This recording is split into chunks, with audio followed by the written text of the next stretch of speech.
नमस्कार दोस्तों, YouTube channel शिक्षालय में आपका बेहद स्वागत है। मेरा नाम है रेणु यादव। दोस्तों, लास्ट लेक्चर में हम लोगों ने ब्रह्म समाज की बात की थी और मुझे उम्मीद है आपको याद होगा ब्रह्म समाज की स्थापना राजा राममोहन रॉय ने की थी। वही राजा राममोहन रॉय जिनको आधुनिक भारत का जनक भी कहा जाता है और भारतीय पुनर्जागरण का मसीहा भी कहा जाता है। कुछ लोग इनको इंडियन जर्नलिस्ट का भी फादर मानते हैं क्योंकि इन्होंने बहुत सारी क्रांति लेकर आए, कुछ प्रकाशन किए, किताबें लिखी, है ना। हम लोगों ने लास्ट लेक्चर में पढ़ा था कि 27 सितंबर 1833 में इनकी मृत्यु इंग्लैंड में ब्रिस्टल में हो गई थी। ओके, अब उसके बाद ब्रह्म समाज का क्या हुआ, आइए जानते हैं।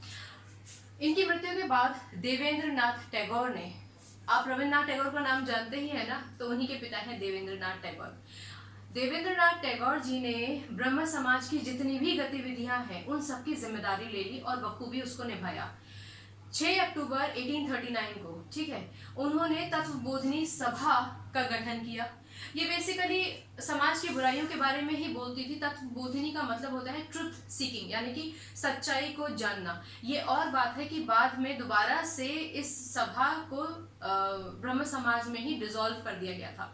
आपके एग्जाम के लिहाज से जो जो इम्पोर्टेंट पॉइंट्स है ना वो मैं आपको बता रही हूँ, तो याद रखिएगा। तत्वबोधिनी सभा का गठन, उसकी स्थापना देवेंद्रनाथ टैगोर ने की थी 6 अक्टूबर 1839 में। ऑलराइट, उसके बाद वापस से वो सभा ब्रह्म सभा के साथ ही डिसॉल्व हो गई थी। अब क्या होता है, इसके जितने भी मेंबर्स थे, आपके ब्रह्म समाज के जितने भी मेंबर्स थे, उन मेंबर्स के बीच में आपस में थोड़ा सा मतभेद होने लगा। उस मतभेद की वजह से 1865 में वो ब्रह्म समाज जो अभी तक एक कंप्लीट बॉडी था, उस समाज के दो विभाजन हो गए, वो विघटित हो गया है। तो पहली सभा तो ब्रह्म समाज के नाम से ही जानी जाएगी, जिसको देवेंद्र नाथ टैगोर ने उसकी गतिविधियों की जिम्मेदारी ले ली थी, उसका संचालन कर रहे थे। लेकिन जिन लोगों का मतभेद हो गया था उन्होंने एक अलग सभा का गठन कर लिया और उस अलग सभा के जो प्रमुख थे वो थे केशव चंद्र सेन। ठीक है, केशव चंद्र सेन और उनके समर्थक, जो उनके अनुयायी थे, जो उनके जैसा ही एक मत रखते थे, उन सब ने एक अलग सभा का गठन किया। तो आप कह सकते हैं कि ब्रह्म समाज से स्प्लिट होकर ये एक अलग सभा बन गई है जिसका नाम है भारतीय ब्रह्म सभा। भारतीय ब्रह्म सभा मीन्स ब्रह्म सभा ऑफ इंडिया। ऑलराइट, अब क्या होता है, कूच बिहार के राजा के साथ केशव चंद्र सेन ने अपनी बेटी का विवाह कर दिया। आपको ध्यान होगा कि राजा राममोहन रॉय बहुत सारी सामाजिक कुरीतियों के लिए लड़ रहे थे। उसमें एक था बाल विवाह, यानी कि एक अवधि से पहले आप अपने बच्चों की शादी नहीं करेंगे। लेकिन केशव चंद्र सेन ने अपनी जब कन्या का विवाह किया तो उनकी बच्ची भी छोटी थी और राजा भी छोटे थे। ठीक है, राजा का पद उनको मिल गया था, वो राजा भी छोटे थे। तो क्योंकि अल्प आयु में शादी कर दी थी, यानी कि ब्रह्म विवाह अधिनियम 1872 का उल्लंघन हो गया था। ठीक है, 1878 में इन्होंने अपनी बेटी का ब्याह किया था। क्लियर। अब ब्रह्म विवाह अधिनियम 1872 का उल्लंघन हो गया, यानी कि आप जिसके बारे में प्रीच कर रहे हैं, आप लोगों को जिस चीज को करने से रोक रहे हैं, जिस कुरीति को समाज से मिटाने का दायित्व आपने अपने कंधों पर ले रखा है, आपने अपने ही घर में अपनी ही बच्चे की शादी कराकर, एक पर्टिकुलर एज से कम शादी कराकर इस अधिनियम का उल्लंघन कर दिया।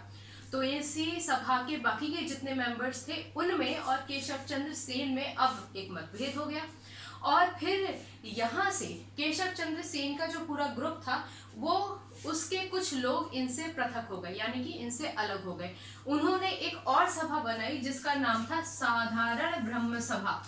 ठीक है, याद रहेगा ना, ब्रह्म सभा डिवाइड हुई, ब्रह्म सभा देवेंद्रनाथ टैगोर, उसके बाद भारतीय ब्रह्म सभा केशव चंद्र सेन।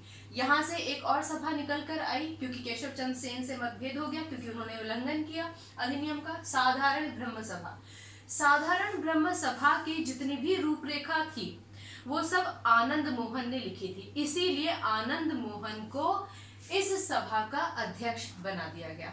ठीक है, अब इनके उद्देश्य क्या थे, जब हम कोई सभा का गठन करते हैं, सभा की स्थापना करते हैं, तो हम किसी उद्देश्य से समाज के बीच में बैठ के बताएंगे ना कि हमारी सभा का ये उद्देश्य है, ऐसा होना चाहिए, ऐसा नहीं होना चाहिए। तो सबसे इम्पोर्टेंट तो जाति प्रथा का इन्होंने पूरी तरीके से विरोध किया। ये कहते हैं कि जब ब्रह्म सभा जो ओरिजिनल जहां से ये सारे के सारे आ रहे थे, अनुयायी तो थे ना ब्रह्म सभा के, तो ब्रह्म सभा ये कहती है कि एकेश्वरवाद, यानी कि एक ईश्वर है। अगर ईश्वर एक है तो उसकी संतानों में भेद कैसा? फिर जाति पाति का भेद कहाँ से आया? धर्म का भी भेद कहाँ से आया? और जाति का भेद तो इतना गूढ़ था कि उसकी वजह से मानव मानव के बीच में इतना भेद आ गया था कि अस्पृश्यता, अनटचेबिलिटी जैसी बुराइयां भी हमारे समाज में घर कर गई थी। ठीक है, तो सबसे पहली तो चोट इन्होंने जाति प्रथा के लिए की। दूसरी, मूर्ति पूजा का उन्मूलन। इन्होंने कहा कि जब ईश्वर सर्वव्यापी है, हर जगह तो ईश्वर है, आपके हृदय में भी ईश्वर है, तो आप मूर्ति में ईश्वर को क्यों देखते हैं? आप मूर्ति पूजा क्यों करते हैं? तो मूर्ति पूजा का इन्होंने उन्मूलन यानी कि एलिमिनेट करना, ठीक है, उसका इन्होंने बेड़ा उठाया। और तीसरा सबसे इंपॉर्टेंट था, महिलाओं की मुक्ति के लिए उन्होंने लड़ाई लड़ी। अब महिलाओं की मुक्ति से आप सोचेंगे कि क्या महिलाओं को जंजीरों में जकड़ लिया जाता था? नहीं, ऐसा नहीं था। महिलाओं पर इतने सारे रेस्ट्रिक्शंस थे, इतनी बेड़ियां डाल रखी थी, सामाजिक बेड़ियां, कि उससे छुटकारा पाना बहुत ज्यादा जरूरी था। देखिए, समाज का ग्रोथ यानी कि समाज का विस्तार, मानसिक विस्तार, सोच का विस्तार, समाज की सफलता केवल और केवल पुरुषों पर ही नहीं, महिलाओं पर भी आधारित होती है। यदि आप महिलाओं को पुरुषों से पीछे रखेंगे तो जाहिर है कि जो बैलेंस होना चाहिए सोसाइटी में, समाज में, वो नहीं होगा।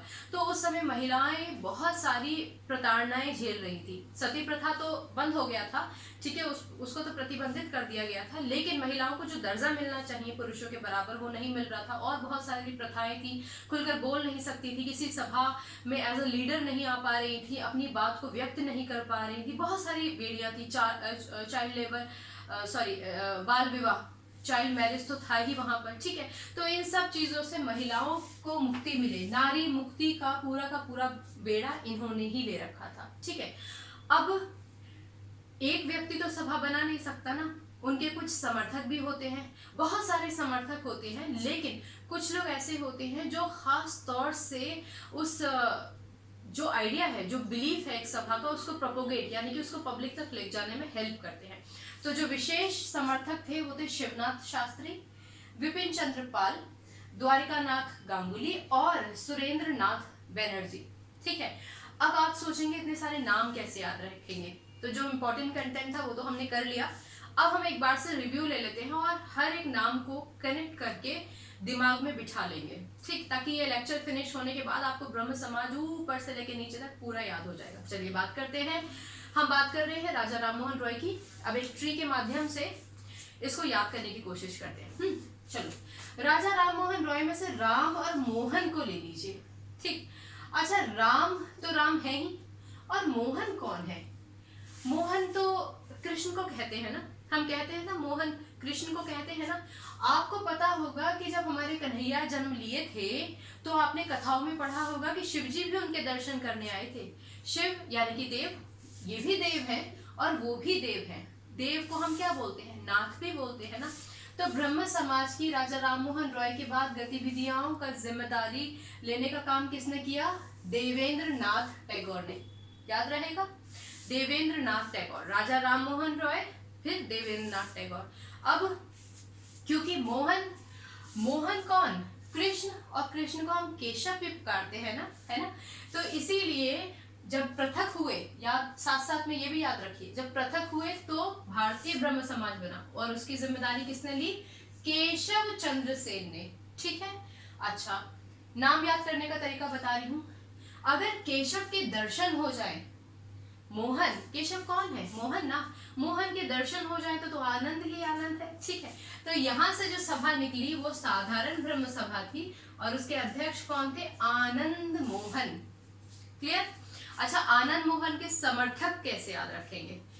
देखिए, एक तो शिवनाथ, वही जब आनंद ही आनंद आ गया किसको देखकर? मोहन को देखकर। और मोहन को देखने कौन आए थे? शिव आए थे। तो शिवनाथ शास्त्री, यहाँ भी याद रखिएगा, वहां हम देव से पुकारेंगे, यहाँ शिव से। अच्छा, शिव जी के जटाओं में चंद्र होता है ना, चंद्रमा देखा है ना आपने? तो विपिन चंद्र पाल। और हमारे जो कन्हैया हैं वो कहाँ है? द्वारका में भी है ना, द्वारकानाथ हम बोलते हैं ना, तो द्वारकानाथ तीसरे मेंबर हो गए।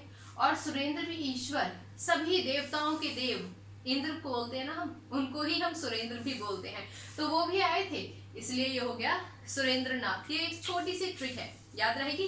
राजा राम मोहन में से राम और मोहन को लीजिए। मोहन को देखने कौन आए थे? देव आए थे, केवल शिवजी नहीं आए थे, बहुत सारे देव आए थे ऊपर से, जो जिनको हम नाथ कह के पुकारते हैं, तो देवेंद्र नाथ, ठीक है। अच्छा, राजा राम मोहन, मोहन मतलब कृष्ण, कृष्ण मतलब केशव, तो केशव चंद्र, याद रखिएगा। केशव चंद्र ने एक अलग ही सभा बना ली थी, भारतीय ब्रह्म सभा, वेरी गुड।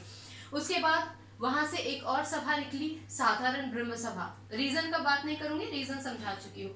अब केशव को देखा तो आनंद ही आनंद, केशव कौन? मोहन ना, तो आनंद मोहन। और आनंद मोहन की किसने मदद की? शिवनाथ ने। शिव के जटाओं में चंद्र होता है, तो विपिन चंद्र। उसके बाद कन्हैया है कहाँ कहाँ? द्वारकानाथ भी तो वही है, तो द्वारकानाथ गांगुली। और सुरेंद्र, देवों के देव इंद्र, सुरेंद्र नाथ बनर्जी भी इनके समर्थक थे। किसके समर्थक थे? आनंद मोहन के, ठीक है। समझ में आया? जब वो आनंद, जब आपको ईश्वर को देख के आनंद हुआ तो इतने सारे लोग उनके साथ थे, याद रहेगा ना। तो एक छोटा सा ट्रिक था ब्रह्म समाज के जितने भी मेंबर्स हैं उनको याद रखने का, ठीक है। बहुत ही ध्यान से सिर्फ अपने आप में मंथन कीजिएगा, लाइन बाय लाइन रिवाइज कीजिएगा, और ये वो इंपॉर्टेंट चीजें मैंने आपको बताई हैं जो एग्जाम में पूछी जाती हैं, ठीक है। चलिए अगली बार मिलने तक अपना ख्याल रखिए, खुश रहिए, पढ़ते रहिए, रटिए मत, रटने की जरूरत नहीं है। सफलता आपको जरूर मिलेगी, ऐसा सपना भी देखिए और दृढ़ निश्चय भी रखिए। अगली बार मिलने तक अपना ख्याल रखिए। Take care, God bless you, bye bye.